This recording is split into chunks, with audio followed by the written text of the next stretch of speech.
Kindly turn your Bibles with me to the book of Hebrews chapter 10 verse 25. హెబ్రీయులకు రాసిన పత్రిక 10వ అధ్యాయము 25వ వచనం వైపు మీ పరిశుద్ధ గ్రంథాలు తెరుద్దాం. Not staying away from our worship meetings as some habitually do, but encouraging each other, and all the more as you see the day drawing near. సమాజముగా కూడుట మానక ఒకరినొకడు హెచ్చరించుచు ఆ దినము సమీపించుట మీరు చూచిన కొలది మరి ఎక్కువగా అలాగు చేయుచు ప్రేమ చూపుటకు సత్కార్యములు చేయుటకు ఒకరినొకడు పురికొల్పవలెనని ఆలోచింతము. One of the reasons why we gather together as an assembly in a church is written here in this verse. ఒక ప్రార్థనా మందిరములో మనము తరచుగా సమూహంగా ఎందుకు సమకూర్చబడతామో అందుకు సంబంధించిన కారణం ఈ వచనములో వ్రాయబడి ఉన్నది.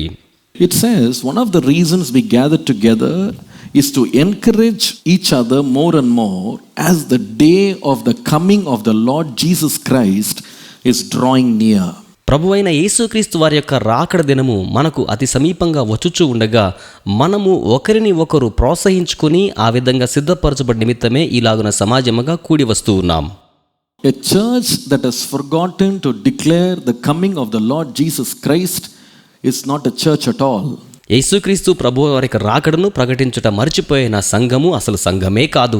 One of the principal reasons why the Lord appointed the church in this world is to declare that he is coming back again, and we have to be prepared and ready to meet him. ఈ లోకములో దేవుడు సంఘాన్ని ఉంచిన ఒక ప్రముఖమైన కారణం యేసు త్వరగా తిరిగి రానయుడని ప్రకటించటం, అందుకోసం సిద్ధపరచబడడం. Two groups of people రెండు గుంపుల ప్రజలు face the coming of the Lord Jesus Christ. ప్రభువైన యేసుక్రీస్తు వారి యొక్క రాకడను ఎదుర్కొనవలసి ఉన్నారు. One is the people who live in darkness. ఒకటి అంధకారములో జీవించువారు. They face the coming of the Lord Jesus Christ as a thief will come in the night. వారు ప్రభువైన యేసు యొక్క రాకడను రాత్రి వేళ వచ్చు దొంగ రీతిలో ఎదుర్కొంటారు. But the children of God don't face the coming of the Lord Jesus Christ as if they will face a thief who comes to rob in the night. కానీ దేవుని బిడ్డలైతే ఒక దొంగ రాత్రి వేళ దొంగిలించడానికి వచ్చినట్లుగా యేసు ప్రభువును ఎదుర్కోవడం జరగదు. That is why in 1 Thessalonians chapter 5 verses 1 to 6 it says. అందుకే మొదటి దెస్సలోనికే పత్రిక 5వ అధ్యాయం 1 నుంచి 6 వచనాలు ఏమి చెప్తున్నాయంటే, We all know that the day of the Lord will come as a thief. ప్రభు యొక్క దినము దొంగవలే వచ్చునన్న సంగతి మనందరికీ తెలుసును. But in verse 4 he says, కానీ 4వ వచనంలో ఏం చెప్తున్నారంటే, But you brothers are not in the dark for this day to overtake you like a thief. అయితే సహోదరులారా, దొంగ వచ్చినట్లుగా ఆ దినము మీ మీదకి రావడానికి మీరు అంధకారములో ఉన్నవారు కారు అని అక్కడ వ్రాయబడుతూ ఉన్నది. For you are all the sons of light and the sons of the day. We do not belong to the night or the darkness. మీరందరూ కూడా పగటి సంబంధులు, వెలుగు కుమారులు, రాత్రి సంబంధీకులు కారు, అంధకార సంబంధులు కారు.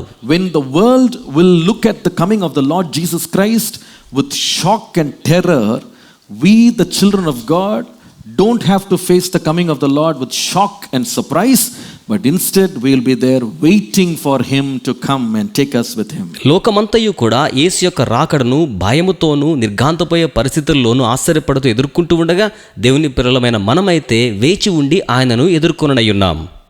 Why? ఎందుకనగా Because the Lord has already given us signs that will go before the coming of the Lord Jesus Christ. యేసుక్రీస్తు ప్రభు యొక్క రాకడకు మునుపుగా జరగనైన సంగతులన్నీ కూడా సూచనలుగా ప్రభువు ముందుగానే మనకు అనుగ్రహించి ఉన్నారు గనుక So we don't get surprised at the coming of the Lord Jesus Christ. కనుక ప్రభువైన యేసు రాకడ మనకు ఆశ్చర్యాన్ని కలిగించదు. We expect the coming of the Lord Jesus Christ anytime. ప్రభువైన యేసు యొక్క రాకడను ఏ క్షణములోనైనా మనము ఎదురు చూచుచూ ఉంటాము. We are ready and waiting. మనము సంసిద్ధంగా ఎదురు చూస్తున్నాము. And the Bible speaks about different signs that will follow the coming of the Lord Jesus Christ. ప్రభువైన యేసు రాకడకు ముంగుర్తులుగా ఉన్న కొన్ని సూచనలను బైబిల్ స్పష్టంగా తెలియజేస్తోంది. Last time I began with the first sign, which is the sign of Israel. గత పర్యాయము మొదటి సూచనగా ఇజ్రాయేలు అనే సూచనను నేను మీకు జ్ఞాపకం చేశాను. In Matthew 24:32, మత్తయి సువార్త 24:32 మనం చూసినట్లయితే Jesus said, when you see the fig tree blossom, understand that the Son of Man has come close to the door. అంజూరపు చెట్టు ఇంకా లేతదై చిగురించుచు ఉన్నప్పుడు మనుష్య కుమారుడు ద్వారము చెంతనే ఉన్నాడనియు రాకడ సమీపముగా ఉన్నదనియు మీరు గుర్తించవలెనని యేసు చెప్పి ఉన్నారు. What is this fig tree? ఏమిటి అంజూరపు చెట్టు? The fig tree is nothing else but the land of Israel. అంజూరపు చెట్టు మరి ఏదియో కాదు గాని Israel భూభాగమే. That you read it in Jeremiah chapter 24. ఇర్మియా గ్రంథము 24వ అధ్యాయంలో ఈ సంగతిని మనము చదవగలుగుతాం. The whole chapter of Jeremiah 24 talks about good figs and bad figs, speaking about the children of Israel, the Jewish people. ఇర్మియా గ్రంథం 24వ అధ్యాయం అంతయు కూడా మంచి అంజూరపు చెట్లు, చెడ్డ అంజూరములు, ఇజ్రాయేలు ప్రజల గురించి, ఇజ్రాయేలు దేశం గురించి, దేవుని ప్రజల గురించి పూర్తిగా తెలియజేస్తోంది. If you want more, I will give Hosea chapter 9 and verse 10. మరి ఎక్కువ కావాలని కోరుకుంటే హోషేయ గ్రంథము 9వ అధ్యాయం 10వ వచనం కూడా నేను మీకు ఇవ్వగలను. There the Lord declared, I discovered Israel like grapes in the wilderness. I saw your fathers like the first fruit of the fig tree in its season. అరణ్యములో ద్రాక్ష పండ్లు దొరికినట్లు ఇజ్రాయేలు వారు నాకు దొరికిరి, చిగురు పెట్టు కాలమందు అంజూరపు చెట్టు మీద తొలి ఫలము దొరికినట్లు మీ పితరులు నాకు దొరికిరి అని ప్రభు తెలియజేస్తూ ఉన్నారు. So last time I said the first sign of the coming of the Lord Jesus Christ is all about Israel. కనుక గత పర్యాయం నేను మీకు చెప్పినట్లుగా యేసుక్రీస్తు ప్రభువుల వారి రాకడకు మొదటి సూచన అంతయు కూడా ఇజ్రాయేలు దేశం గురించి. I said 7 things will happen according to prophecy, that the nation of Israel will start to bud like a fig tree. Israel దేశము 7 ప్రముఖమైన సూచన ద్వారా అంజూరపు చెట్టు వలె మొగ్గ వేస్తుంది, చిగురిస్తుంది అని తెలియచేశాను. The first one, మొదటిది I said the prophecy of the re-establishment of the state of Israel will happen. Israel దేశానికి సంబంధించిన పునర్స్థాపన అనేది జరుగుతోంది. Second sign, the regathering of the Jewish people who were scattered through the ends of the earth will be brought back and resettled in the nation of Israel. రెండవ సూచనగా ప్రపంచం యొక్క నలుమూలలకు చెదిరిపోయిన ఇజ్రాయేలు ప్రజలైన యూదులైన వారు పునరాగమనము ద్వారా ఇజ్రాయేలు దేశంలో వారి యొక్క స్థానాన్ని పొందబోతున్నారు. The third sign was the reoccupation of the city of Jerusalem, from which they were thrown out and they lost their capital for 2000 years. మూడవదిగా 2000 సంవత్సరాలుగా వారు కోల్పోయిన రాజధాని నగరమైన యెరూషలేము ప్రాంతాన్ని వారు పునఃస్వాధీనము చేసుకొని ఆక్రమించుకొని ఉన్నారు. And the fourth sign was the reclamation of the land of Israel from desolation to abundance. నిర్జన ప్రాంతమైన ఇజ్రాయేలు దేశం సమృద్ధి అయిన ప్రాంతంగా పునరుద్ధరించబడుతోంది. The fifth sign, the revival of biblical Hebrew, a language that was forgotten and ceased to be in use for 2000 years, will be brought back again. 2000 సంవత్సరాలుగా ఏ మాత్రము ఉపయోగములో లేని Bible సంబంధమైన భాష అయిన హిబ్రూ మరలా పునరుజ్జీవింప చేయబడుతుంది. ప్రజలు దానిని వినియోగించడం జరుగుతోంది. The sixth sign I spoke about was the resurgence of the Israeli military, which lost total significance, but it would come back after 2000 years and threaten the world. 2000 సంవత్సరాల తర్వాత ప్రపంచ దేశాలను భయపెట్టే స్థాయిలో ఇజ్రాయేలు యొక్క సైనిక యోధుల యొక్క బలము సంపూర్ణమైన రీతిలో సంతరించుకుంటుంది. Number 7, ఏడవది, a nation that never even existed in the world map for 2000 years will be reinstated, and it will become the center of attention and focus for the entire political arena of the world. 2000 సంవత్సరాలుగా ప్రపంచ పటములో ఉనికి లేని దేశముగా ఉన్న దేశం ప్రపంచ దేశాలన్నిటి దృష్టిని ఆకర్షించే కేంద్ర బిందువైన స్థానంగా ప్రపంచ రాజకీయాల దృష్టిని ఆకర్షించే దేశంగా ఉండబోతోంది. So last week I was giving you prophecy after prophecy and how it fulfilled, proclaiming the coming of the Lord Jesus Christ is drawing near. కనుక గత వారంలో యేసుక్రీస్తు ప్రభువుల వారి యొక్క రాకడ సమీపంగా ఉందని ప్రవచనము వెంబడి ప్రవచనాన్ని తెలియచేస్తూ మీకు తెలియచెప్పాను. Jesus not only spoke about the sign of Israel, the reblossoming of the fig tree. యేసు అంజూరపు చెట్టు యొక్క చిగురించే విధానాన్ని గురించి, ఇజ్రాయెల్ దేశం గురించి మాత్రమే కాకుండా There's a second sign we are going to handle today. రెండవ సూచనను ఈరోజు మనం ధ్యానము చేయనయ్యున్నాం. The second sign that Jesus mentioned regarding his second coming is signs you can identify in nature. ప్రకృతిలో మనము గుర్తించగలిగిన సూచనలను గమనించడం ద్వారా యేసు తన రెండవ రాకడకు సంబంధించిన సూచనలను మనకు తెలియచేసి ఉన్నారు. In Luke chapter 21 and verse 11, లూకా సువార్త 21వ అధ్యాయము 11వ వచనమును మనము చూచినట్లయితే Jesus said, యేసు ఏమని చెప్పారంటే, there will be violent earthquakes and famines and plagues in various places, and there will be terrifying sights and great signs from heaven. అక్కడక్కడ గొప్ప భూకంపములు కలుగును, తెగుళ్ళును కరువులను తటస్థించును, ఆకాశము నుండి మహాభయోత్పాతములు గొప్ప సూచనలు పుట్టును. In verse 25, 25వ వచనంలో he also spoke about how the earth will be bewildered by the roaring sea and the waves. భూమి సముద్రం యొక్క తరంగముల ఘోష వలన ఎలాగున కలవరపడుతుందో ఆయన తెలియచేసి ఉన్నారు. So if I want to list the 5 different signs in nature, ప్రకృతిలో ఉన్న 5 విభిన్నమైన సూచనలను నేను మీకు తెలియజేయగోరితే you can write it down. But మీరు The రాసుకోవచ్చు. first one is violent earthquakes. మొట్టమొదటిది భయంకరమైన క్రూరమైన భూకంపములు సంభవిస్తాయి. Number 2, famines. రెండవది కరువులు. Number 3, plagues. మూడవది తెగుళ్ళు. Number 4, terrifying signs in heaven. నాలుగవది ఆకాశమందలి భయోత్పాతమైన సూచనలు. Number 5, roaring sea and the waves. ఐదవది ఘోష పెడుతున్న సముద్రపు అలలు. Praise be to God. దేవునికి స్తోత్రం. You see, this is something that we all should start to notice.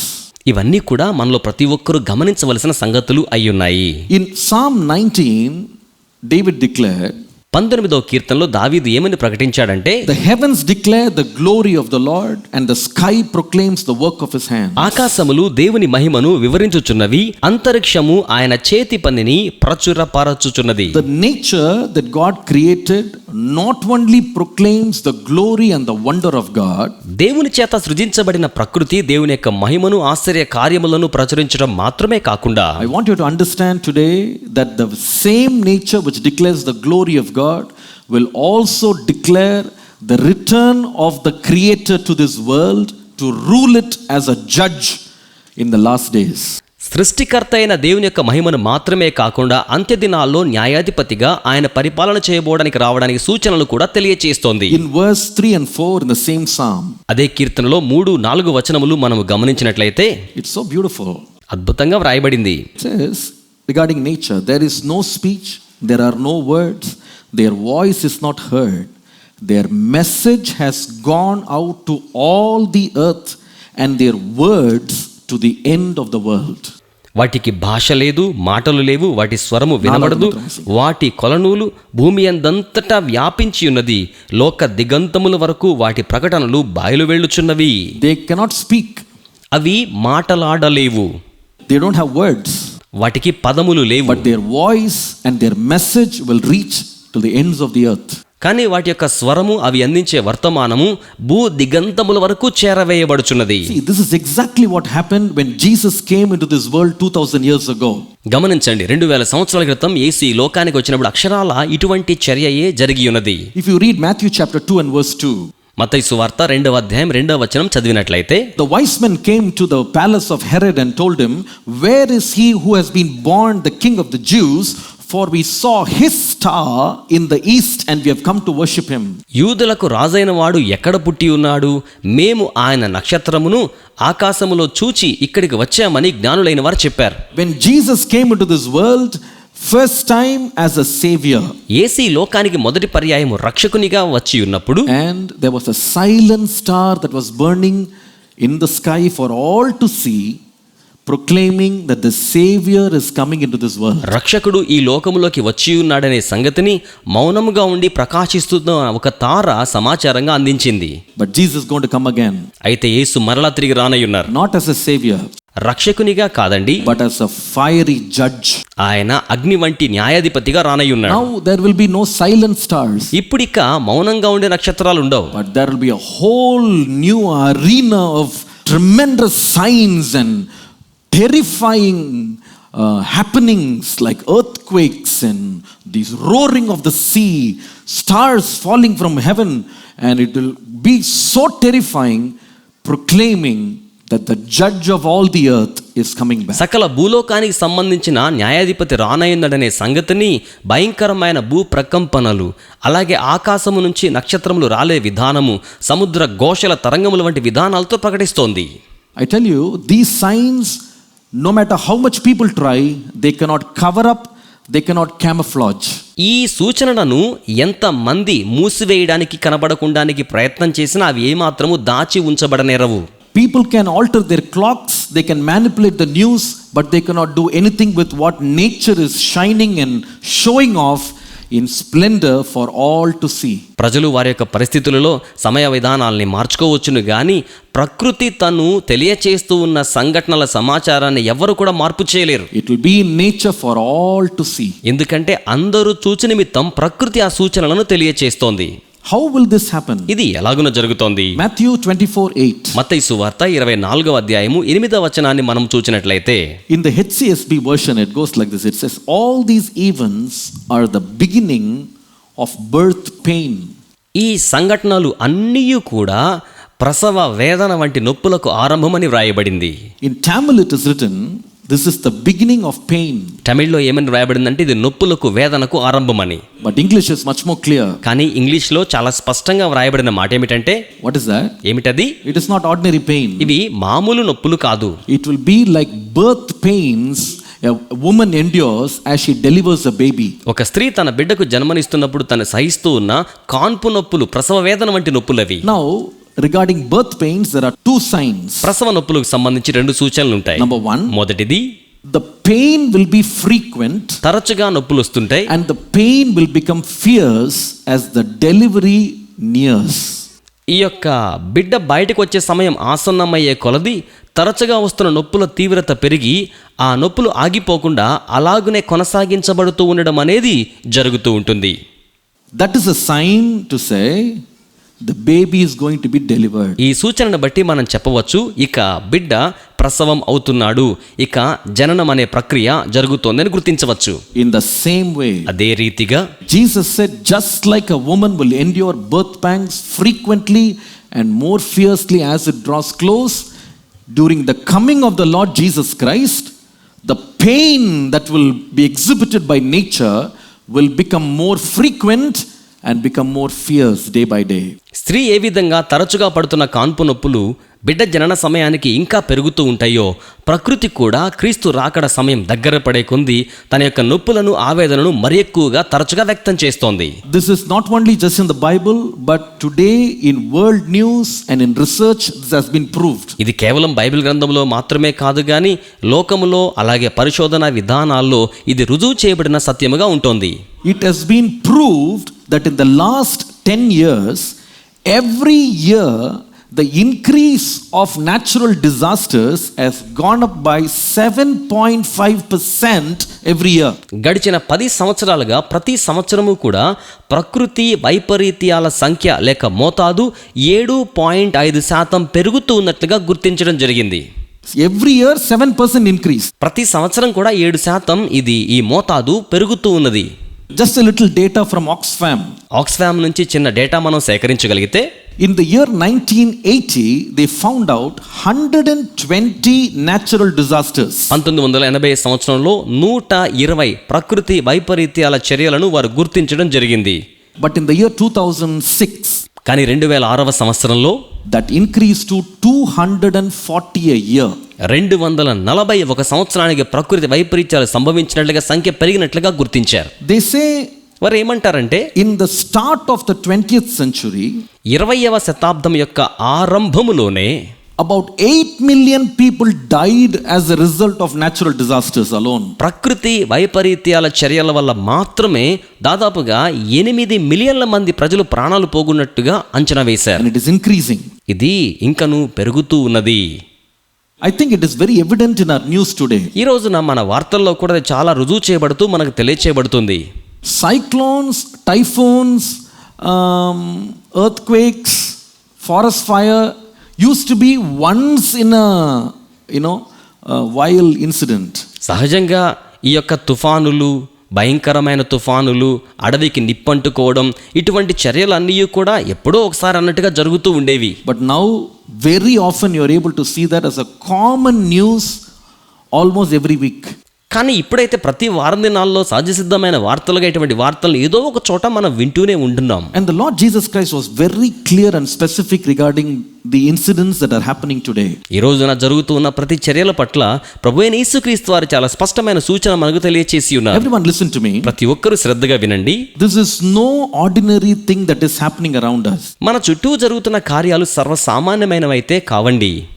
I sincerely believe that believers, Christians who lived 200 years ago could never fully understand certain scriptures, certain prophecies in the Bible like we could do in today's day.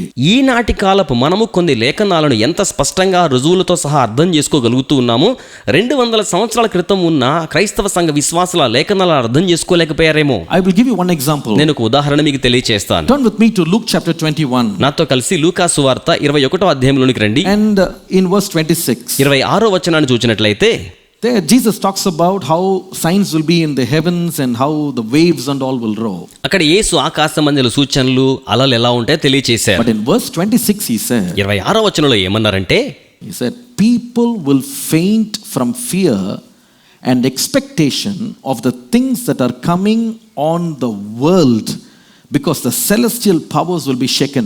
ఆకాశమందలి శక్తులు కదిలింపబడును గనుక లోకము మీదికి రాబోచున్న వాటి విషయమై భయము కలిగి మనుషులు ఎదురు చూచుచూ ధైర్యము చెడి కూలుదురు అన్నట్టుగా ఈ మాటలు యేసు తెలియచేశారు. Now listen. ఇప్పుడు వినండి. Two important things there. 2 ప్రాముఖ్యమైన సంగతులు ఇక్కడ ఉన్నాయి. We read it very fast, but there are two hidden truths. చాలా వేగంగా మనం చదివేశాము, కానీ ఇక్కడ 2 దాచబడిన సత్యములు ఉన్నట్టుగా మనము గమనించగలము. First, it talks about how people will be aware of things, dangers happening not in their locality but in the world. మనుషులు వారి యొక్క ప్రాంతంలో ఉన్న వాటిని బట్టి కాకుండా ప్రపంచములో జరుగుతున్న సంగతులు రాబోతూ ఉండగా వాటి కోసం ఎదురు చూచుచు ఏ విధముగా ధైర్యము చెడు కూలుదురో అన్న సంగతి ఇక్కడ వ్రాయబడి ఉండాన్ని మనము గమనించగలం. This is not possible 200 years ago. 200 సంవత్సరాల క్రితం ఇట్టి చర్య అనేది ఏమాత్రము కూడా సాధ్యపరచబడదు.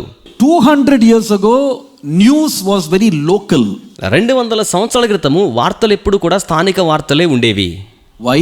ఎందుకని? There was no TV, there is no satellite, there is no radio, there is no telegraph, there is no email, there is no internet. ఆ రోజుల్లో టీవీ, వార్తలు అందించే టెలిగ్రాఫ్, ఇంటర్నెట్, ఈమెయిల్ లేవు. So anything happens, it happens locally and people know. ఏది అయినా జరిగిందంటే స్థానికంగా జరిగిందన్నే ప్రజలు ఎరిగి ఉండేవారు. But Jesus said, కానీ యేసు చెప్పారు, people will come to hear natural disasters that are happening throughout the world. కానీ యేసు ఏం చెప్పారంటే ప్రపంచవ్యాప్తంగా జరుగుతున్న ప్రకృతి వైపరీత్యాలను ప్రజలు తెలుసుకోగలుగుతారు. How? ఎలాగునా? Look at today's news. ఈ రోజున వార్తలు మీరు గమనించగలిగితే live news regarding fires, typhoons, cyclone, on the spot they give you live coverage. ఎక్కడైతే చర్యలు జరుగుతున్నాయో ఆ చర్యలు జరుగుతున్న ప్రాంతం నుంచి ప్రత్యక్ష ప్రసారంగా అలలు, సముద్రాలు, అడవి నిప్పులు చూపిస్తున్నారు. This was not possible 200 years ago. 200 సంవత్సరాల క్రితం ఇది సాధ్యం కాదు కదా. These are the last days. ఇవి అంచె దినములై ఉన్నాయి. Number 2. రెండవది, look at that verse. ఈ వచనాన్ని గమనించండి. People will faint from fear of expectation. మనుషులు ఎదురు చూచుచు ధైర్యము చెడి కూలుదురు అనే మాట ఇక్కడ వ్రాయబడుతోంది.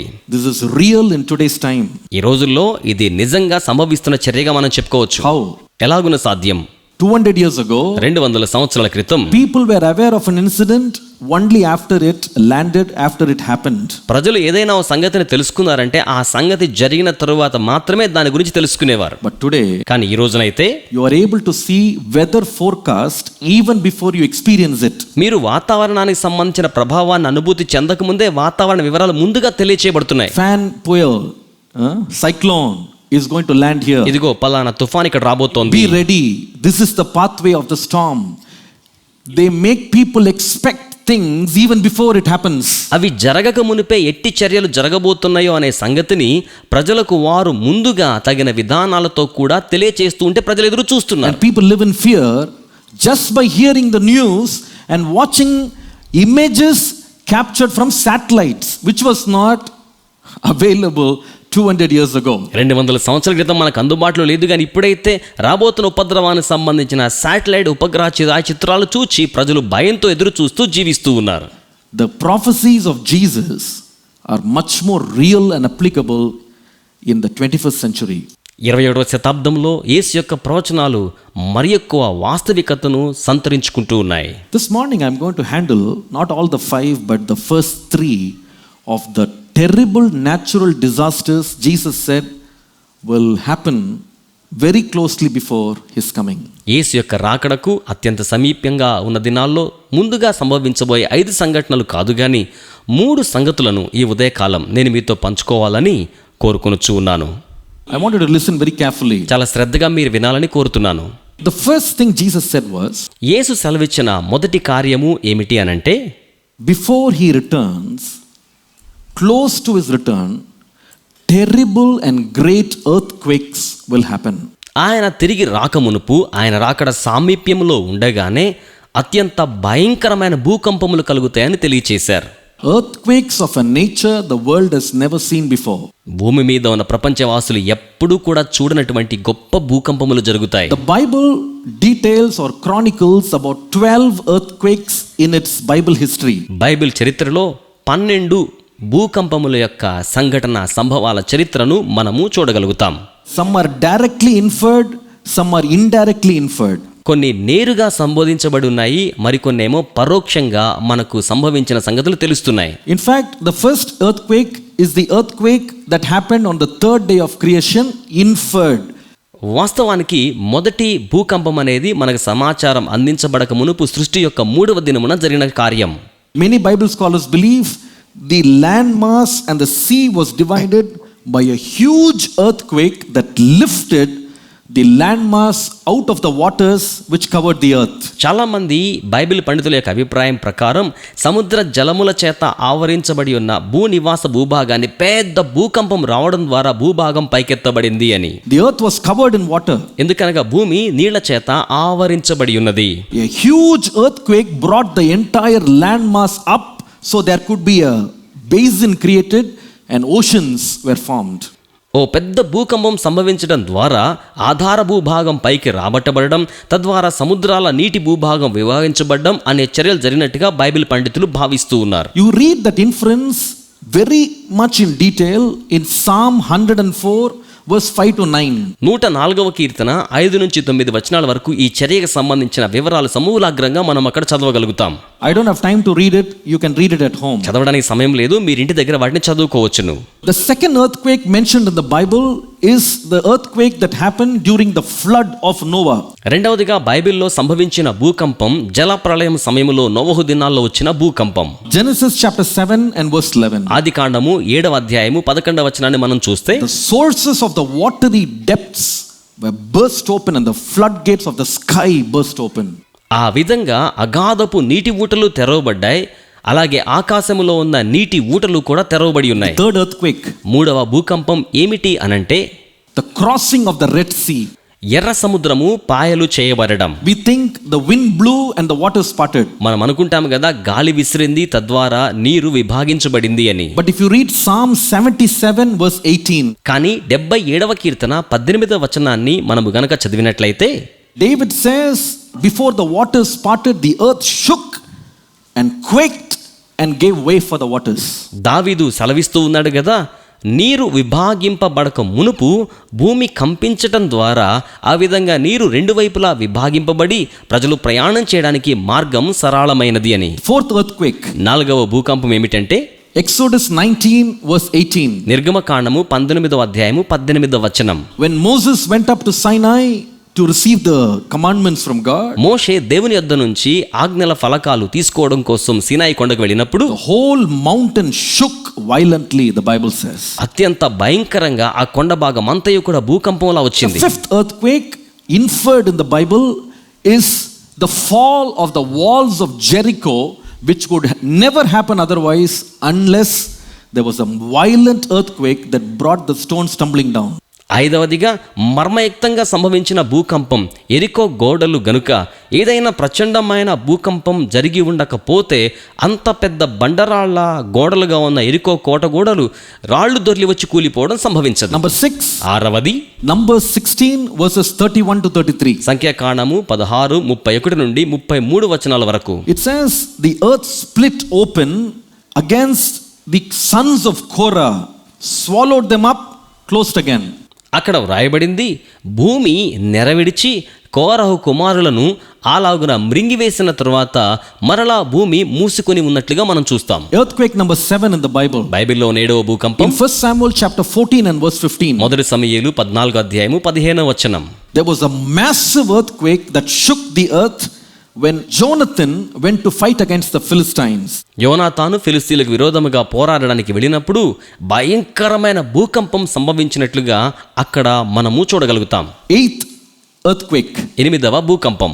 This happened in the eyes of Elijah the prophet on Mount Horeb. ఇది హోరేబు మీద ఉన్న ప్రవక్త అయిన ఏలియా దృష్టిలో జరిగింది. The Bible says after the wind there was an earthquake, but the Lord was not in the earthquake. గాలి తరువాత భూకంపం సంభవించింది గాని ఆ యొక్క భూకంపపు సూచనలో ప్రభు ఆయనకు ప్రత్యక్షము కాలేదు. 9th earthquake. 9వ భూకంపం ఏమిటి అనంటే, there was a massive earthquake in Jerusalem during the time of King Uzziah. Uzziah రాజు పరిపాలనలో యెరూషలేములో గొప్ప భూకంపం సంభవించింది. Zechariah 14:5 talks about that. Zechariah 14:5 కూడా ఈ భూకంపాన్ని గురించి మాట్లాడుతోంది. The 10th earthquake in the Bible is the earthquake that happened when Jesus died on the cross and the earth was shaken. యేసు సిలువలో మరణించినప్పుడు 10వ భూకంపం సంభవించినట్లుగా మనం చూడగలుగుతాం. ఆ సమయంలో భూమి బహుగా కంపించినట్లు మనము చూడగలుగుతాం. Matthew 27:51 to 54. మత్తయి సువార్త 27:51 నుంచి 54 వరకు. The 11th earthquake in the Bible is recorded in Matthew 28 verses 1 to 2. మత్తయి సువార్త 28:1-2 వచనాల్లో జరిగిన భూకంపాన్ని మనము చూడగలుగుతాం. There when Jesus resurrected, the Bible says the earth shook violently. యేసు పునరుద్ధానుడై తిరిగి లేచినప్పుడు భూమి బహుగా కంపించినట్లు మనం చూడగలుగుతాం. The last record of the earthquake in the Bible is in Acts chapter 16 verses 25 to 26. అపోస్తలుల కార్యములు 15:25-26 వరకు బైబిల్ గ్రంథములో ఆఖరి భూకంపం రాయబడ్డని మనం చూస్తాం. This earthquake happened in the prison when Paul and Silas were arrested in Philippi. When they praised God in the night, the earth shook and the bars of the doors were opened. Philippi ప్రాంతంలో పౌలు సీరా చెరసాల్లో ఉంచబడి ఉన్నప్పుడు వారు పాటలు పాడి ప్రభువును స్తుతిస్తూ ఉండగా భూకంపం సంభవించి చెరసాల ద్వారములు తెరవబడ్డాయి. I tell you, dear brothers and Priya sisters, సోదర సోదరులారా, నేను తెలియచేస్తున్నాను, all these earthquakes will be no match for the earthquakes that will happen before the coming of the Lord Jesus Christ. ఈ యొక్క భూకంపములన్నీ కూడా యేసు రాకడకు ముందు సంభవించబోతున్న భూకంపాలతో ఏ మాత్రము కూడా పోల్చడానికి వీలు కావు. I want you to listen to me now very carefully. చాలా జాగ్రత్తగా వినాలని కోరుతున్నాను. So many of us don't follow the news very much, మనలో అనేక మంది వార్తల యొక్క గమనికను ఎక్కువగా కలిగి ఉండరు, including myself. నేను కూడా అంతే, వార్తలు ఎక్కువగా పట్టించుకోను. But as I am preparing weeks over this message, కానీ వారముల తరబడి ఈ సందేశాల కోసం నేను సంసిద్ధమవుతూ ఉండగా and I began to gather facts, I was terrified about the happenings in our world today. నేను వాస్తవాలను సేకరిస్తున్న సమయంలో లోకములో జరుగుతున్న సంగతులను చూచినప్పుడు ఎంతో భయకంపితుడిని అయిపోయాను. I'm going to give you 10 deadliest earthquakes that happened since the year 2001. 2001వ సంవత్సరం మొదలుకొని 10 మరణకరమైన భూకంపాలు ఎలాగున సంభవించాయో మీకు తెలియచేస్తాను. 10 deadliest earthquakes. 10 మరణకరమైన భూకంపములు. This happened in just the last 19 years. ఇవన్నీ కూడా గత 19 సంవత్సరాల్లో జరిగిన కార్యములు అయ్యున్నాయి. The first one, మొదటిది in the year 2001, 2001వ సంవత్సరంలో massive earthquake struck Gujarat. Gujarat రాష్ట్రాన్ని భయంకరమైన భూకంపం తాకింది. It shook for about 6 seconds. 6 సెకండ్ల పాటు భూమి అలాగు కంపిస్తూనే ఉన్నది. 20,000 people died. 20,000 మంది ప్రజలు ప్రాణాలు కోల్పోయారు. వారు చనిపోవడం అనేది జరిగింది. 1,67,000 people were injured. 1,67,000 మంది ప్రజలు గాయాల బారిన పడి ఉన్నారు. 4 100,000, 4 lakh homes were destroyed in 6 seconds. 6 సెకండ్ల కాలంలోనే 4 లక్షల గృహాలు ధ్వంసం అవడం జరిగింది. Next is Algeria, 2003. ఆ తర్వాత 2003వ సంవత్సరంలో అల్జీరియా దేశంలో సంభవించిన భూకంపం. Around 2,600 people died. 2600 మంది ప్రజలు చనిపోవడం జరిగింది. All the photographs I'm putting up are real photographs. నేను మీకు చూపిస్తున్న ఛాయాచిత్రాలన్నీ కూడా వాస్తవిక సంఘటనల ఆధారమైన ఛాయాచిత్రాలు మాత్రమే. 10,000 people were injured for a shake that happened for 3 seconds. 3 సెకండ్ల పాటు జరిగిన భూకంపానికి 10,000 మంది ప్రజలు గాయపరచబడడం జరిగి ఉన్నది. Next one in 2003, Iran. ఆ తర్వాత 2003లో ఇరాన్ దేశంలో సంభవించిన భూకంపానికి సంబంధించి 26,000 people were dead in seconds. క్షణాలలోనే 26,000 మంది ప్రజలు చనిపోవడం అనేది జరిగింది. 30,000 people seriously injured. 30,000 మంది ప్రజలు తీవ్రంగా గాయపరచబడడం జరిగి ఉన్నది. 2004 December, a mighty earthquake offshore Indonesia. Indonesia దేశంలో 2004వ సంవత్సరం డిసెంబర్లో సముద్ర తీర ప్రాంతంలో భయంకరమైన భూకంపం రావడం జరిగింది. Few seconds of earthquake, కొన్ని క్షణాల భూకంపం 230,000 people died. 230,000 మంది ప్రజలు చనిపోవడం జరిగింది. That little earthquake brought waves as high as 30 meters. ఆ యొక్క చిన్న భూకంపం సముద్రంలో ఉన్న అలలను దాదాపుగా 30 మీటర్ల ఎత్తునకు వరకు అలలు విసిరేలా చేసి ఉన్నది. உயரம் எவ்வளவு தெரியுமா? 10 மாடி கட்டடத்துக்கு உயரத்துல வருதாம் அலை. 10 అంతస్తుల భవనం యొక్క ఎత్తుతో సమానం అది. And they say the speed of the waves was as fast as a jet plane. వారు ఏమని చెప్పారంటే ఒక జెట్ విమానం ఎంత వేగంతో ముందుకు వెళ్తుందో అలల యొక్క వేగం అంత అధికముగా ఉన్నది అని. Around 17 lakh people lost their homes. 70 లక్షల మంది ప్రజలకు పైగా వారి ఆశ్రయాలు నివాసాలు కోల్పోయారు. It's not too far, just 2004. ఇది కేవలం 2004లో జరిగిందే, పెద్ద దూరమేమీ లేదు. 2005 Kashmir. 2005వ సంవత్సరంలో కాశ్మీర్లో సంభవించిన భూకంపం. Few seconds of earthquake, 87,000 people died. కొన్ని క్షణాల భూకంపానికి 87,000 మంది ప్రజలు ప్రాణాలు కోల్పోవడం, చనిపోవడం జరిగింది. Almost 28 lakh people were displaced. దాదాపుగా 28 లక్షల మంది ప్రజలు నిరాశ్రయులయ్యారు. 2008 China. 2008వ సంవత్సరంలో చైనా దేశంలో సంభవించి ఉన్న భూకంపం. In a matter of seconds, 69,000 people died. కొన్ని క్షణాల కాలంలోనే 69,000 మంది ప్రజలు ప్రాణాలు కోల్పోవడం జరిగింది. 18,000 people still missing. 18,000 మంది ప్రజలు ఇంకా కూడా ఆచూకీ దొరకకుండా ఉండి ఉన్నారు. 2010, the most deadly earthquake ever in the last 10 years, which happened in the country of Haiti. 2010 సంవత్సరంలో గత 10 సంవత్సరాలు అత్యంత కిరాతకమైన భూకంపం హైతి దేశంలో సంభవించిన భూకంపం అయ్యున్నది. Few seconds, 3,16,000 people perished. కొన్ని క్షణాల్లోనే 3,16,000 మంది ప్రజలు నశించిపోవడం జరిగింది. 2010 China again. 2010 సంవత్సరంలో మరలా చైనాలో భూకంపం సంభవించింది. 3,000 people died. 3,000 మంది ప్రజలు చనిపోవడం జరిగింది. The latest was in Nepal, 2015. ఇటీవల కాలంలో 2015లో నేపాల్ దేశంలో భూకంపం సంభవించి ఉన్నది. 8,000 people died. 8,000 మంది ప్రజలు మరణించడం జరిగి ఉన్నది. 80% of World Heritage sites in Nepal brought to the ground. దాదాపుగా 80% పరిశోధనా స్థలాలు, చారిత్రాత్మకమైన స్థలాలన్నీ కూడా నేలమట్టమయ్యాయి.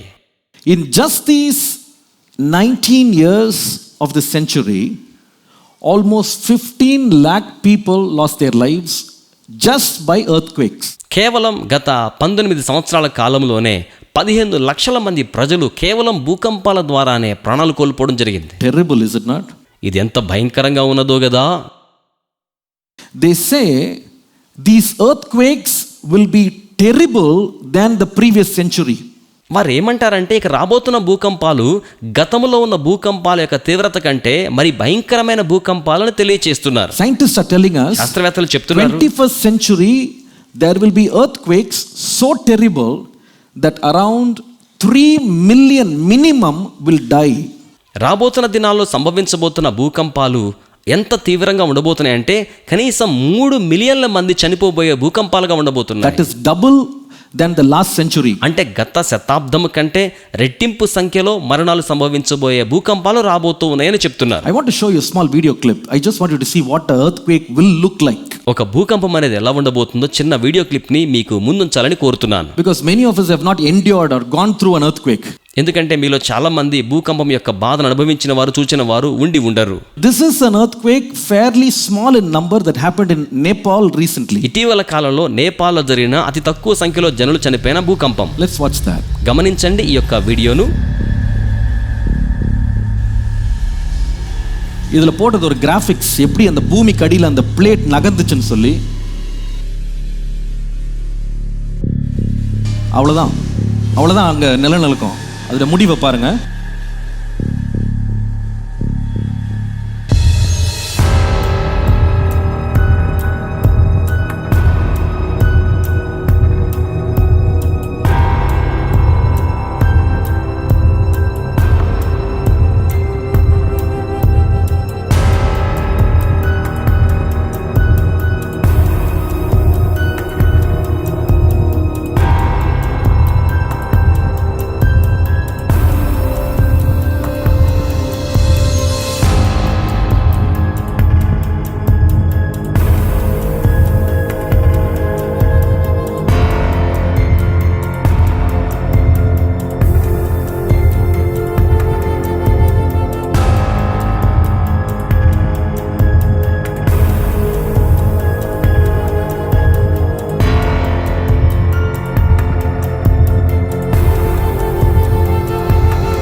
ஒரு சில வினாடிகள் தாங்க, కొన్ని క్షణాల పాటు సంభవించిన భూకంపం. just a few seconds. కొన్ని క్షణాల పాటు సంభవించిన భూకంపం. This earthquake ఈ భూకంపం took away the lives of about 8,000 people. 8,000 మంది ప్రజల ప్రాణాలను బలిగొన్న భూకంపం ఇది. This itself is terrifying. ఇదే ఇంత భయంకరంగా ఉన్నట్లయితే think about Haiti, which took away 3.7 lakhs. 3.7 లక్షల మంది ప్రాణాలను బలిగొన్న హైతీలో సంభవించిన భూకంపం అది ఇంకా ఎంత ప్రమాదకరమైనదిగా ఉంటుందో ఒక్కసారి ఊహించగలరా? Can you imagine that? మీరు ఆ సన్నివేశాన్ని మీ ఊహలోకి తీసుకుని రాగలరా? The Bible says, in the last days before I come, you will hear and see terrible earthquakes. Bible చెప్తోంది, నేను రాక మునుపు భయంకరమైన భూకంపాల గురించి వింటారు, వాటిని మీరు చూస్తారు అని. You don't have to go and search and be a theologian to read when the coming of the Lord, how the coming of the Lord will be. Just see nature. It will teach you the coming of the Lord Jesus Christ is coming close. ప్రభు యొక్క రాకడ ఎప్పుడు ఎలా ఉండబోతుందనే సంగతి వేదాంత విద్యా కళాశాలకు వెళ్ళి అధ్యయనం చేయాల్సిన పని లేదండి. ప్రకృతిని గమనిస్తూ ఉన్న కొలది ఏ విధంగా రాకడ సమీపంగా ఉన్నదో తెలుస్తోంది. The second sign in nature, Jesus said, watch and you will learn. ప్రకృతిలో కనబడుతున్న రెండవ సన్నివేశాన్ని ప్రభు చెప్పారు, గమనించండి మీరు నేర్చుకోగలుగుతారు. Famine. కరువులు. Famine. కరువులు. The Bible has so many instances of famines. బైబిల్లో కరువులకు సంబంధించిన అనేకమైన సంగతులు ఉన్నాయి. Abraham, Isaac, Jacob went through famines. Abraham, ఇస్సాకు, యాకోబులు కరువు పరిస్థితులు గుండా వారు వెళ్ళి ఉన్నారు. We hear the story of Ruth, Naomi escaping a famine from Bethlehem and comes to Moab. Ruth యొక్క కథనంలో బెత్లెహేములో సంభవించిన కరువును తప్పించుకోవడం కోసం నయోమి ఏ విధంగా మోయాబు దేశానికి వెళ్ళిందో అక్కడ మనం గమనించగలం. Elijah, Elisha went through famines. ఏలియా, ఎలీషా వంటి వారు కరువు గుండా వెళ్ళి ఉన్నారు. Nehemiah, in his time, famine was there. Nehemiah కాలంలో కూడా కరువు ఉండి ఉన్నది. Paul, in his time, had a famine in the Roman Empire. పౌలు దినాల్లో కూడా రోమా సామ్రాజ్యంలో కరువు సంభవించినగా మనం చూడగలం. But the Lord Jesus Christ said, అయితే ప్రభు అయిన యేసు ఏమన్నారంటే, in the last days, famines will come like birth pangs. ఈ యొక్క అంచె దినాల్లో కరువులు అనేవి ప్రసవ వేదన వంటి ఆవేదనకరమైన సందర్భాలుగా వస్తాయి. It will be frequent and it will be very fierce. అవి చాలా తరచుగా వస్తాయి, మరి భయకంపితమైన రీతిలో ఈ విధమైన కరువులు సంభవిస్తాయని చెప్పారు. I want to give a list of the famines that happened since 1900, that is the 20th century. 20వ శతాబ్దం ఆరంభంలో అనగా 1900 సంవత్సరం నుంచి జరిగిన కరువుల సంగతులు మీకు తెలియచేయగోరుతున్నాను. These are some of the major famines, not the minor ones. ఇవన్నీ కూడా చాలా ఎక్కువ మోతాదులో నష్టం కలిగించిన కరువుల సమాచారాలు. Only few I am going to give for the lack of time. కేవలం సమయాభావాన్ని బట్టి కొద్ది సంగతులు మాత్రమే మీకు తెలియచేయడానికి కోరుతున్నాను. The photographs I am putting up are real photographs. నేను మీకు చూపిస్తున్న ఫోటోగ్రాఫ్స్ అన్నీ కూడా నిజమైన సంగతుల ఫోటోగ్రాఫ్స్ మాత్రమే. 1907, the famine of China. 1907 సంవత్సరంలో చైనా దేశంలో కరువు సంభవించి ఉన్నది. 25 million people dead. 25 మిలియన్ల మంది ప్రజలు చనిపోయినట్లుగా మనకు సమాచారం తెలుస్తోంది. 25 million. 25 మిలియన్ల మంది ప్రజలు చనిపోయారు. Russian famine of 1920. 1920 సంవత్సరంలో రష్యా దేశానికి సంబంధించిన కరువు సంభవించింది. 5 million, 50 lakhs died. 50 లక్షల మంది ప్రజలు ఆ యొక్క కరువు ద్వారా చనిపోవడం అనేది జరిగింది. Soviet Union famine of 1932. 1932 సంవత్సరంలో సోవియట్ యూనియన్ దేశాలకు సంబంధించిన కరువు సంభవించింది. 10 million, 1 crore perished in that famine. 1 కోటి మంది ప్రజలు ఆ యొక్క కరువుల ద్వారా నాశనం అయిపోయారు. A famine in India in 1943 1943 సంవత్సరంలో భారతదేశంలో సంభవించిన కరువు సంఘటన called the Bengal famine. దీనినే బెంగాల్ కరువు అని అంటాం. 7 million died. 7 మిలియన్ల మంది ప్రజలు ప్రాణాలు కోల్పోయారు. 7 million. 7 మిలియన్ల మంది ప్రాణాలు కోల్పోయారు. 1945 Vietnam hunger and famine. 1945 సంవత్సరంలో వియత్నాం ఆకలి చావులు మనం తెలుసుకోగలం. 2 million, 20 lakhs perished. 20 లక్షల మంది ప్రజలు ఆ విధంగా ప్రాణాలు కోల్పోవడం మనకు తెలుసు. The most terrifying is the 1958 Great Chinese famine. అత్యంత భయంకరమైనది 1958 సంవత్సరంలో చైనా దేశానికి సంబంధించిన అత్యంత భయంకరమైన కరువుకు సంబంధించిన సంఘటన. All these years the Chinese government has been declaring that about 3 to 5 lakhs people died in that famine. They did not release the records. ఇన్ని సంవత్సరాల వరకు కూడా వారు రికార్డ్స్ని రిలీజ్ చేయకుండా 3 నుంచి 5 లక్షల మంది ప్రజలు చనిపోయారనే సమాచారాన్ని తెలియచేస్తున్నారు. But very recently they began to open all their old files. కానీ ఇటీవల కాలంలోనే వారు తమ పాత ఫైల్స్ అన్ని తెరచి చూచినప్పుడు Do you know how many people died? ఎంతమంది చనిపోయారో మీకు తెలుసునా? 45 million. 45 మిలియన్ల మంది ప్రజలు ఆ కరువు వల్ల చనిపోయారు. How many? ఎంతమంది అండి? 4.5 కోடி பேருங்க சாப்பிட வழி இல்லாம செத்து போயிட்டான். நம்ம பக்கத்து நாடு. 4.5 కోట్ల మంది అన్నంలకు చనిపోయారు. Many of you would have been born before 1958, which means in your own lifetime a neighboring country 4.5 crores of people died of starvation. 58కు ముందు జన్మించిన వారి మీలో కొంతమంది ఉండొచ్చు. అంటే దాని అర్థం మీ కళ్ళ ముందు భోజనం లేక 4.5 కోట్ల మంది మన ప్రక్క దేశంలో కరువుతో చనిపోయారు. I'll give you some recent famines. కొన్ని ఇటీవల కాలంలో సంభవించిన కరువుల గురించి కూడా మీకు తెలియచేస్తాను. 1994 to 1998, 4 years. 1994 నుంచి 1998 వరకు మధ్య ఉన్న 4 సంవత్సరాల కాలం. North Korean famine. North Korea దేశంలో కరువు సంభవించి ఉన్నది. 3 million people died. 3 మిలియన్ల మంది ప్రజలు మరణించటం సంభవించి ఉన్నది. I'll give one more very recent famine. ఇటీవల కాలంలో జరిగిన మరొక కరువు గురించి కూడా నేను మీకు సమాచారం అందించడానికి ఇష్టపడుతూ ఉన్నాను. 2010 to 2012, that's just about 7 years ago. దాదాపుగా 7 సంవత్సరాల క్రితం 2010 నుంచి 2012 సంవత్సరం మధ్య కాలంలో The Somalia famine. సోమాలియా దేశంలో కరువు సంభవించింది. 3 lakhs people died. 3 లక్షల మంది ప్రజలు ఈ కరువు ద్వారా చనిపోవడం జరిగింది. That is our own time right now. అంటే మనము జీవించిన దినాల్లోనే జరిగిన సంఘటన ఇది. I want you to look at this photograph. ఈ ఫోటోగ్రాఫ్స్ని మీరు గమనించవలసిందిగా నేను కోరుచూ ఉన్నాను. This photograph shook the world. ఈ ఫోటోగ్రాఫ్ ప్రపంచ దేశాల యొక్క హృదయాలను కలచివేసిన సంఘటన. What is that? ఏంటది? Here is this boy.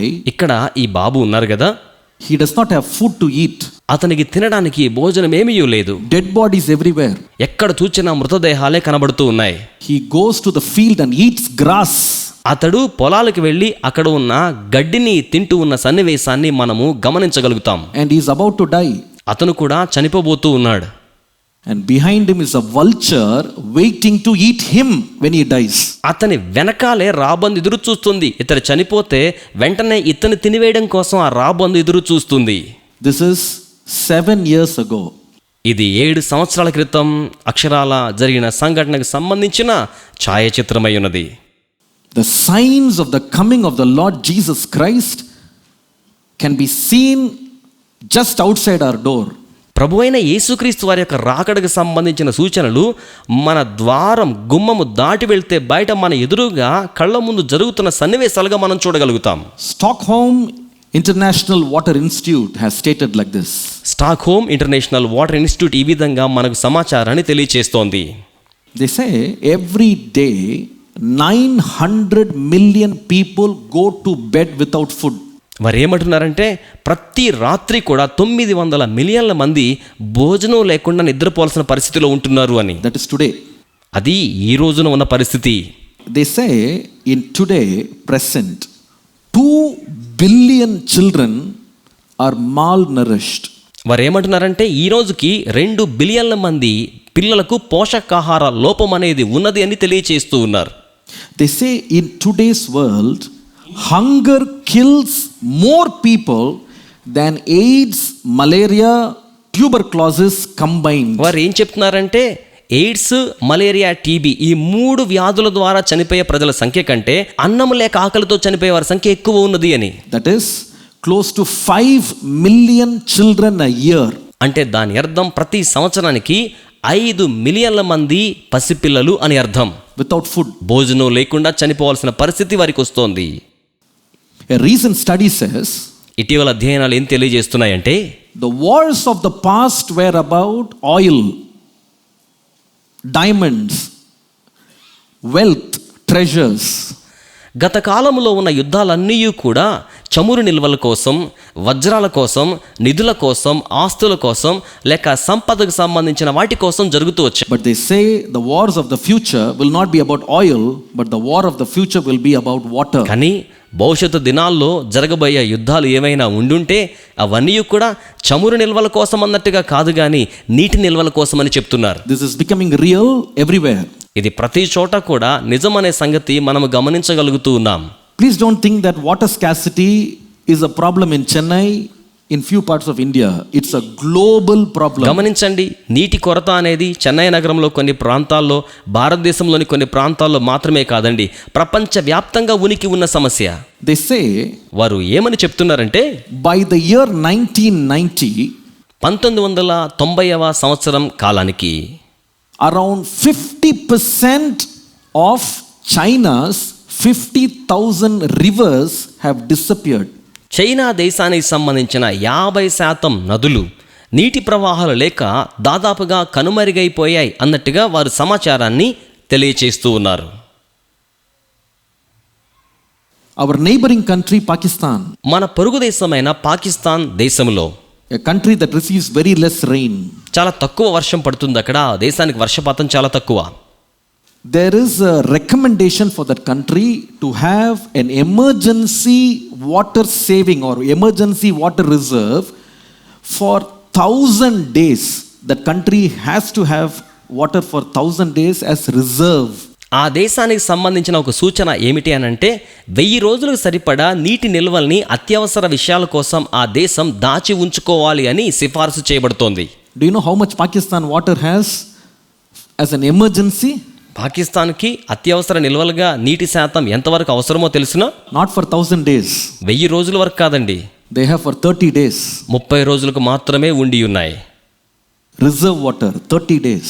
నిల్వ ఉంచబడ్డ నీళ్లు కేవలం 30 రోజులకు మాత్రమే సరిపోయే విధంగా ఆ దేశం కలిగి ఉన్నది.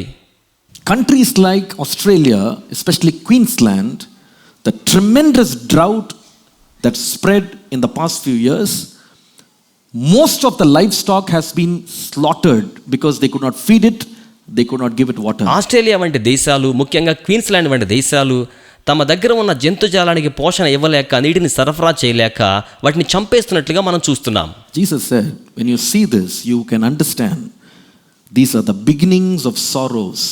యేసయ్య చెప్పారు కదా, వీటిని చూస్తున్నప్పుడు ఇది వేదనలకు ప్రారంభమని మీరు తెలుసుకోవాల్సి ఉన్నది అని తెలియచేశారు. These are not signs that happened 100 years ago. They are happening right now and they are becoming worse.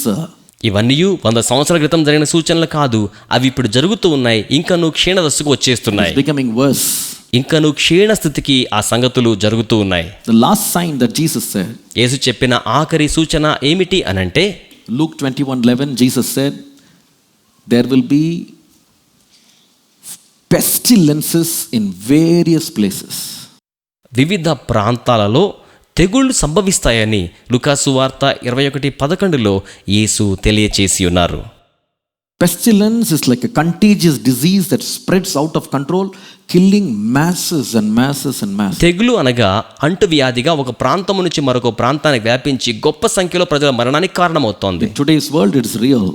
ఈ రోజున లోకములో ఇది వాస్తవంగా సంభవిస్తోంది.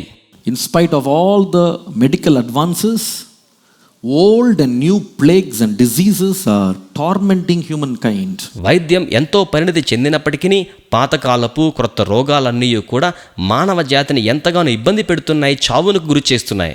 There is a recent study that says ఇటీవల అధ్యయనాలు ఏమని తెలియచేస్తూ ఉన్నాయంటే, 20 very popular diseases which were thought to be under control, like tuberculosis, malaria, cholera, they say they have begun to restart again in big numbers in the recent years. ఇటీవల కాలంలో TB వంటివి, కలరా వంటివి, malaria వంటి వ్యాధులు ఏవైతే మానవాళి నుంచి పూర్తిగా తొలగిస్తాము అన్నట్టుగా భావించి చేసి ఉన్నామో అవి మరలా మరి ఎక్కువ శాతంలో ప్రజల మీదకి విజృంభించబోతున్నాయని అధ్యయనాలు తెలియచేస్తున్నాయి. They say in the past few years 30 new diseases have appeared out of nowhere and they have no drugs to treat them. వారు ఏమని తెలియచేస్తున్నారంటే, గత కొద్ది సంవత్సరాల్లో 30 నూతనమైన తీవ్ర పరిణామాలు కలిగించే వ్యాధులు వచ్చాయని, వాటికి వైద్యం చేయడానికి మందులే లేవని చెప్తున్నారు. I'll give you a small list of how plagues have ravaged humankind from the 20th century alone, not the previous one, just the 20th century, from the 20th century. కేవలం 20వ శతాబ్దం నుంచి, మునుపు కాదండి, 20వ శతాబ్దం నుంచి మాత్రం తెగుళ్ళు మానవ జాతిని ఏ విధంగా పూర్తిగా తినివేశాయో తెలియచేస్తాను. First one is మొదటిగా ఏమిటంటే, a plague called the modern plague that started in China around the year 1903. 1903వ సంవత్సరంలో మోడర్న్ ప్లేగ్ అనే పేరుతో ఒక వ్యాధి చైనా దేశంలో ఉన్న ప్రజలను బహుగా బాధించిన సన్నివేశాన్ని మనం గమనించగలుగుతాం. By the time it was over, 10 million people were killed. అది ఆ వ్యాధి అంతమయ్యే సమయానికి 10 మిలియన్ల మంది ప్రజలు ప్రాణాలు కోల్పోవడం జరిగింది. By that one disease. ఒక్క వ్యాధి చేతనే ఇంత నష్టం సంభవించింది. In the year 1918 to 19, just 1 year, there was a spread of a flu called the Spanish flu. 1918 నుంచి 1919 వరకు కేవలం ఒక్క సంవత్సరంలోనే స్పానిష్ ఫ్లూ అనే వ్యాధి ప్రచండంగా వ్యాప్తి చెందింది. It infected 500 million people worldwide. ఇది ప్రపంచవ్యాప్తంగా 500 మిలియన్ల మందిని ప్రభావితం చేసింది. In the end, 50 million people died out of the disease. చివరికి వ్యాధి ద్వారా 50 మిలియన్ల మంది ప్రజలు ప్రాణాలు కోల్పోవడం అనే చర్య జరిగింది. 5 கோடிங்க செத்து போயிட்டாங்க ஒரே வியாதியில ஒரு வருஷத்துக்குள்ள. కేవలం ఒక్క సంవత్సరంలోనే ఒక వ్యాధి చేత 5 కోట్ల మంది చనిపోవడం జరిగింది. 1956 to 58. 1956 నుంచి 58 సంవత్సరాల మధ్య కాలంలో 3 years, 3 సంవత్సరాల్లో there is a flu that came in by the name of Asian flu. Asian flu అనే ఒక వ్యాధి తెగులు సంభవించింది. Started in China, spread to Singapore, Hong Kong and USA. అది చైనాలో ఆరంభించబడి సింగపూర్కు వ్యాప్తి చెంది యుఎస్ఏ, హాంకాంగ్ వరకు విస్తరించింది. 3 years, 3 సంవత్సరాల్లో 2 million people died of that flu. 2 మిలియన్ల మంది ప్రజలు ఈ యొక్క ఫ్లూ వ్యాధి తెగులు వలన చనిపోవడం జరిగింది. 1968 to 69, 1 year, there was a flu that spread called the Hong Kong flu. 1968 నుంచి 65 సంవత్సరాల ఒక్క సంవత్సర కాలంలోనే హాంకాంగ్ ఫ్లూ అనే ఒక తెగులు వ్యాప్తి చెందింది. In that 1 year, as a result of that disease and infection, 1 million people died. ఆ ఒక్క సంవత్సరంలోనే ఆ వ్యాధి సంక్రమణ ద్వారా, తెగులు ద్వారా 1 మిలియన్ మంది ప్రజలు ప్రాణాలు పోగొట్టుకున్నారు. As recent as 2009, there was a spread of swine flu. 2009 ఇటీవల కాలంలో స్వైన్ ఫ్లూ వ్యాధి, పండ్రి కాய்ச்சல். It took away 200,000 lives. ఇది 200,000 మంది ప్రాణాలను బలిగొన్న సంఘటన మనకు తెలుసు.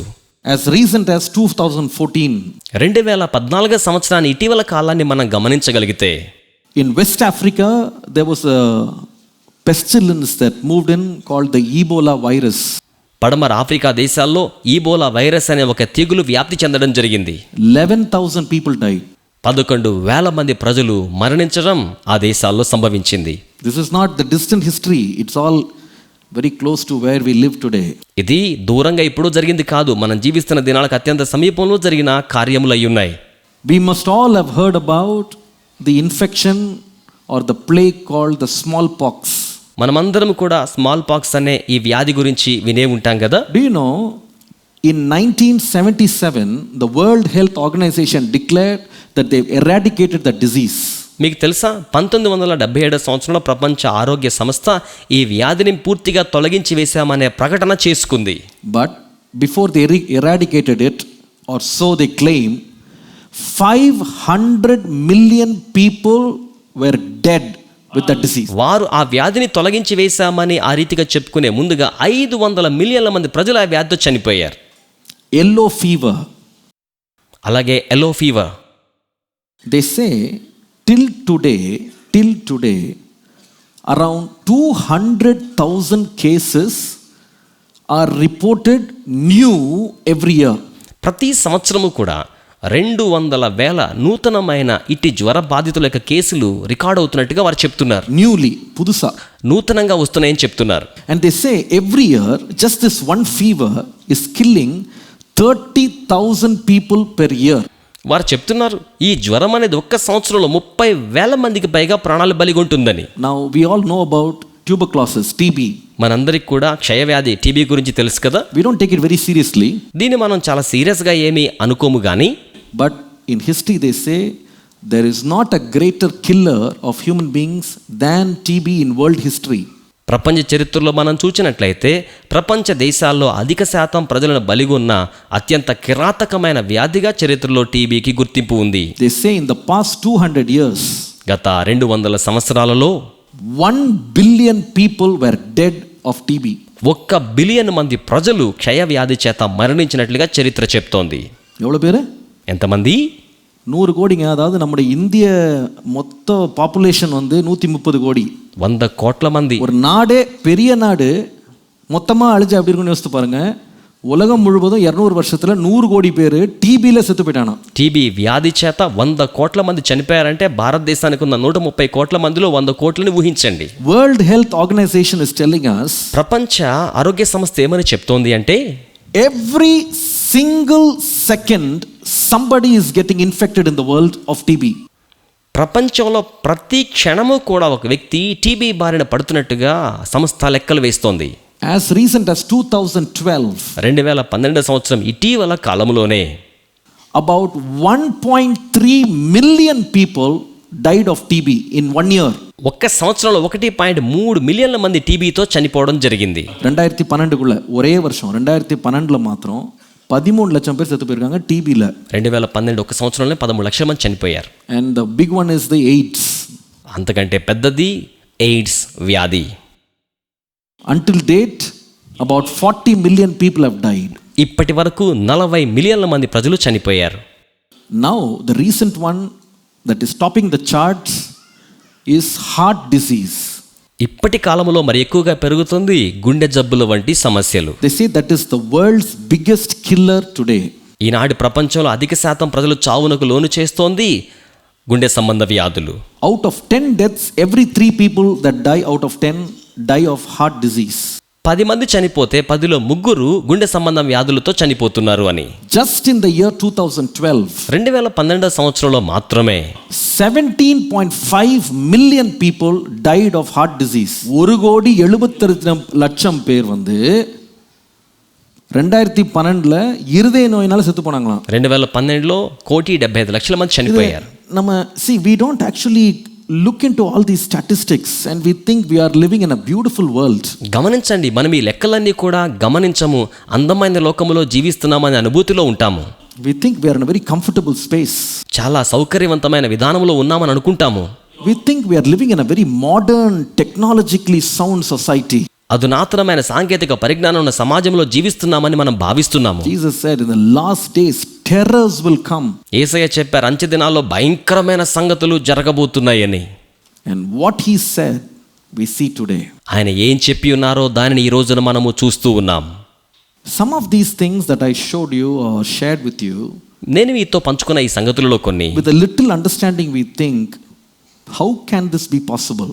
మనకున్న కొద్దిపాటి అవగాహనలో ఆలోచన చేస్తే ఇవన్నీ కూడా అసలు ఎలాగునా సాధ్యపరచబడుతున్నాయి. When I showed you pictures of how famines came in just a few years ago, కేవలం కొన్ని సంవత్సరాల క్రితం తెగుళ్ళనేవి, కరువులు ఏ విధంగా వచ్చాయో నేను మీకు చూపించినప్పుడు, how is this possible? ఇది ఎలాగునా సాధ్యం? We are having big farms, big produce, lot of storage and freezing and all that, big supermarkets. How can people be hungry and how can famine come? మనం ఎంతో పెద్ద వ్యవసాయశాలలు నిర్మాణం చేస్తూ ఉన్నాం, శీతల గోదాములలో వాటిని భద్రపరుస్తూ ఉన్నాం, గడ్డ కట్టే విధంగా పదార్థాలు భద్రపరుస్తూ ఉన్నాం, పెద్ద పెద్ద మార్కెట్ ఏర్పాటు చేస్తున్నాం, మరి ఆకలి చావులు ఎలా వస్తున్నాయి? Truly speaking, నిజముగా మాట్లాడినట్లయితే, by today's standards they say we are producing 30% more food than we did 100 years ago. ఈ రోజున లెక్కలను బట్టి చూసినట్లయితే 100 సంవత్సరాల క్రితం కంటే కూడా ఇప్పుడు మనం 30% అధికంగా ఆహారాన్ని ఉత్పత్తి చేస్తున్నామని చెప్తున్నారు. But they say in spite of that, కానీ వారు చెప్తున్నారు దానికంటే బదులుగా there is starvation, hunger and famine. ఎక్కడ చూచినా సరే కరువులు, పస్తు ఉండడం, ఆకలి చావుల పరిస్థితులు అక్కడక్కడ నెలకొంటూనే ఉన్నాయి. See, we cannot understand how millions and millions can die with a disease. వ్యాధితో లక్షలాది మంది ఎలాగను చనిపోతున్నారనేది మనం అర్థం చేసుకోలేం. We have got multi-speciality hospitals, we got the latest medical care. How can it go? How can it possibly get wrong? It cannot be. We are so advanced, we are so knowledgeable. మనం చాలా జ్ఞానం సంపాదించాం, వైద్యంలో చాలా ముందుకు వెళ్ళిపోయాం, multi speciality hospitals కలిగి ఉన్నాం, అయినప్పటికీ లక్షలాది మంది ఎలా చనిపోతూ ఉన్నారు? But this is happening. కానీ ఇలా జరుగుతూనే ఉంది. In spite of all this. వీటన్నిటికీ ఉన్నప్పటికీ సరే. You know why? ఎందుకో తెలుసా? In spite of man's best wisdom, what Jesus said regarding his return will still ring true. మనిషి యొక్క అత్యంత శ్రేష్టమైన జ్ఞానం ఎంత ఉన్నప్పటికీ యేసు తన రాకడకు సంబంధించిన సూచనలు చెప్పి ఉండగా అవి బహిరంగంగా మారుమ్రోగుతున్నాయి. That is why the Bible says, you are not in the darkness, but you are the children of the light. అందుకే బైబిల్ తెలియజేస్తోంది, మీరు అంధకారంలో ఉన్నవారు కాదు, వెలుగు సంబంధమైన కుమారులై ఉన్నారు. Don't walk around like blind people without noticing these things and being ready for the coming of the Lord Jesus Christ. కనుకనే అంధకారములో ఉన్నవారి వలె వీటన్నిటిని గుర్తించకుండా నడిచేవారిగా ఉండకండి, క్రీస్తు రాకడను గుర్తించేవారిగా ఉండండి. Today I shared specifically about how the Lord is using nature to give us signs that he's coming back. ఈ రోజున ప్రత్యేకంగా యేసు యొక్క రెండవ రాకడకు సంబంధించిన ప్రకృతి అందించే సూచనలను ప్రస్ఫుటంగా మీతో పంచుకొని ఉన్నాను. I am repeating it again. నేను మరలా వాటిని తెలియచేస్తున్నాను. And Jesus came as a baby 2000 years ago.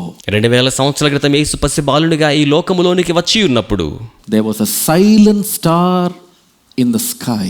ఆకాశములో ఒక నిశ్శబ్దమైన తార ఉదయించి ఉన్నది. Many people did not even notice it. అనేక మంది దాన్ని గుర్తించలేకపోయిండొచ్చును కూడా. It took wise people to identify a star and say a king is born. జ్ఞానులు మాత్రమే దాన్ని గుర్తించగలిగి రాజు జన్మించాడని తెలుసుకున్నారు. But in these last days, కానీ అంచె దినాల్లోనైతే Jesus is not coming as a baby. యేసు చంటి బిడ్డగా రాబోవడం లేదు. He is coming as a judge. ఆయన న్యాయాధిపతిగా రానయ్యున్నారు. Hallelujah. Hallelujah. He's coming to judge the world. ఆయన లోకమునకు తీర్పు తీర్చుటకు ఆయన రానయ్యున్నారు. He's coming as a king. ఆయన రాజుగా రానయ్యున్నారు. And you will see no silent signs in the sky. ఆకాశములో ఏ మౌనమైన సూచనను కూడా మీరిక చూడబోవడం లేదు. I was thinking when I was preparing this sermon. నేను ఈ యొక్క సందేశాన్ని సంసిద్ధం చేసుకుంటున్నప్పుడు ఆలోచన చేశాను. For a small chief minister, a prime minister of a country, a president of a nation for 4 years or 5 years, if they are deciding to visit a place, 4 సంవత్సరాలు 5 సంవత్సరాలు ఒక రాష్ట్రానికి మంత్రి, లేకపోతే ఒక దేశానికి ప్రధాని, ఒక దేశాధ్యక్షుడు అలాంటి వారు ఏదైనా ఒక భూభాగాన్ని సందర్శించడానికి వారు వస్తూ ఉన్నారు అని గనక అంటే, imagine the sirens, imagine the preparation, imagine how much of cutouts and placards and billboards declaring his arrival. ఊహించండి, అతని యొక్క రాకడను తెలియచేయడం కోసం ఎన్ని సైరన్లు మోగుతాయి, ఎంత పెద్ద పెద్ద placards, bill boards, flexi banners కనబడతాయి. A person who is going to be on the seat for just 4 or 5 years. కేవలం 4-5 సంవత్సరాలు అధికార పీఠాన్ని అధిరోహించే ఆ వ్యక్తి కోసం ఇంత ప్రకటన చేయబడుతోంది. Imagine the owner of this world and all the worlds and the creator of the universe coming back in power. ఈ లోకానికి యజమాని అయిన వాడు, సర్వలోకాలకు సృష్టికర్త అయిన వాడు అధికార పీఠం మీదకి రాబోతుంటే అది ఎలా ఉండబోతోంది? He is not coming quietly. ఆయన మౌనంగా రాబోవడం లేదు. The world is thinking that this is all global warming, this is human misuse. They are blind of what is happening right before their eyes. లోకం ఏమనుకుంటుందంటే ఇదంతా కూడా భూగోళపు వెచ్చదనం వల్ల జరుగుతోందని, కానీ వారి కళ్ళ ముందు జరుగుతున్న కార్యాలకు వారి అంధకారంతో కనుమరుగై ఉన్నాయి. We are the children of the light. మనము వెలుగు సంబంధులమైన దేవుని యొక్క బిడ్డలమై ఉన్నాం. We are not blind to what is happening around us. మన చుట్టూ జరుగుతున్న కార్యాలకు మనం ఏమాత్రము కూడా చూడలేని అంధులము కాదు. We know all these things have been foretold 2000 years ago by Jesus Christ himself. మనకు తెలుసును, 2000 సంవత్సరాల క్రితమే స్వయంగా యేసుక్రీస్తు ప్రభువుల ద్వారా ఈ సూచనలన్నీ కూడా ముందుగా చెప్పబడి ఉన్నాయి. And his promises will never fail. ఆయన వాగ్దానములన్నీ కూడా ఎప్పటికీ విఫలము కాని వాగ్దానములు అయ్యున్నాయి. I want to just read one verse, draw your attention to one verse when you close in prayer. మనం ప్రార్థనలో ముగించే ముందుగా ఒక వచనం వైపుకు మీ దృష్టి తీసుకురావాలని కోరుతున్నాను. Romans chapter 1 verses 19 to 20. రోమీయులకు రాసిన పత్రిక 1వ అధ్యాయము 19 నుంచి 20 వచనముల వరకు. Since what can be known about God is evident among them because God has showed it. రోమీయులకు రాసిన పత్రిక 1వ అధ్యాయము 19 నుంచి 20 వచనముల వరకు. ఎందుకనగా దేవుని గురించి తెలియ సఖ్యమైనదేదో అది వారి మధ్య విశదమై ఉన్నది. 20వ వచనంలో, for his invisible attributes, that is his eternal power and divine nature, have been clearly seen since the creation of the world, being understood through what he has made. As a result, people have no excuse.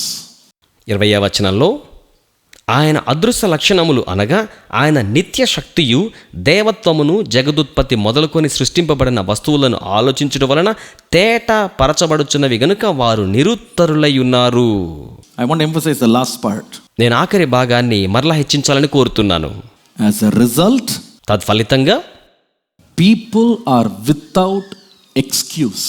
ప్రజలు సాకు చెప్పడానికి వీలులేని వారుగా ఉన్నారు. Lord, I don't know that you are coming. I did not realize you are coming. I was not prepared, you are coming. No. ప్రభువా, మీరు వస్తున్నారని నాకు తెలియదు, అందు గురించి నేను సిద్ధపడలేదు, నేను వాటిని తెలుసుకోలేకపోయానని సాకులు చెప్పడానికి అవకాశం లేదు. Just walk out of your door and look up at the sky. మీ గుమ్మం దాటి బయటికి వెళ్ళి కన్నులెత్తి ఆకాశం వైపునకు చూడండి. Switch on the news and watch it for 10 minutes. 10 నిమిషాల పాటు వార్తల కోసం స్విచ్ ఆన్ చేసి ఆ వార్తలు గమనించండి. You can know Jesus is at the door. యేసు గుమ్మములోనే ఉన్నారనే సంగతి మీరు తెలుసుకుంటారు. Hallelujah. Hallelujah. Jesus said, I am giving you all these signs because I love you and I want you to be with me in heaven. యేసయ్య చెప్తున్నారు కదా, ఈ సూచనలన్నీ మీకు ఎందుకు ఇస్తున్నానంటే నేను మిమ్మల్ని ప్రేమిస్తున్నాను, మీరు నాతో కూడా పరలోకమందు నివసించాలని నేను మిమ్మల్ని కోరుచూ ఉన్నాను. The reason why I am speaking all this is not to terrify you. నేను ఇవన్నీ మీతో మాట్లాడడానికి కారణం మిమ్ములను భయకంపితులను చేయడానికి కాదు. I'm speaking because I want us to be cautious. మనము హెచ్చరిక నొందిన వారిగా ఉండాలనే ఉద్దేశంతో నేను మీతో మాట్లాడుతూ ఉన్నాను. And prepare for the coming of the Lord Jesus. ప్రభువైన యేసు రాకడ కోసం సంసిద్ధపడాలి. Just imagine the love of God. దేవుని ప్రేమను ఒక్కసారి అలాగున ఊహించండి. He covered all these mysteries and truths to wise people, but revealed it to us who are foolish and ignorant. ఆయన ఇంత గొప్ప మర్మములను సత్యములను జ్ఞానులకేమో మరుగుపరిచి ఉన్నాడు, బుద్ధిహీనులుగా లేక వెర్రివారిగా ఉన్నవారికి ఆయన బయలుపరిచి ఉన్నారు. Because he loves us. ఎందుకనగా ఆయన మనల్ని ప్రేమిస్తున్నారు. The time that we have in our hand, మన చేతుల్లో మనము కలిగి ఉన్న ఈ యొక్క సమయం, Lord, ప్రభువా, I will use it to prepare myself in my time to meet you face to face. నన్ను నేను నాకున్న సమయంలో నిన్ను ముఖాముఖిగా ఎదుర్కోవడానికి కలుసుకోవడానికి సిద్ధం చేసుకుంటాను. How many of you will say, Jesus, prepare me? మీరు ఎంతమంది ఇలా చెప్పగలరు? యేసయ్యా నన్ను సిద్ధపరచండి. I want to be ready. నేను సంసిద్ధపరచబడాలని కోరుతూ ఉన్నానయ్యా. I want to be ready.